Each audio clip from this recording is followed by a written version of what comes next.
নমস্কার। দুই বন্ধু দুই মাতাল রাস্তা দিয়ে যাচ্ছে। যেতে যেতে হঠাৎ একটা সুন্দর বাড়ি দেখতে পেল। তো ওই মাতালকে বলছে, মদন দা চল ওই বাড়িটা তুলে নিয়ে চল।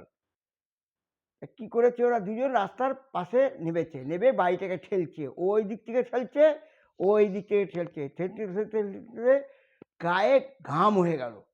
তখন ওই জামা কাপড়গুলো ও খুলে রেখে দিল। বলছে, মদন দা জোরে ঠেল। ও ঠেলছে এদিক, ও ঠেলছে ওদিক, ঠেলতে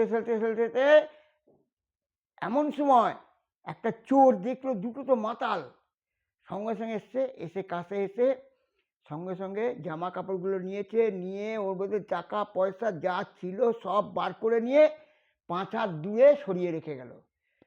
বলছে, মদন দা বাড়ি সরছে। বলে, কি করে সরছে? বলছে, দেখ না জামা কাপড়গুলো এখানে ছিল, ওইখানে চলে গেছে, আরো জোরে ঠেল। তখন দুজনা আরো জোরে ঠেলতে আরম্ভ করলো।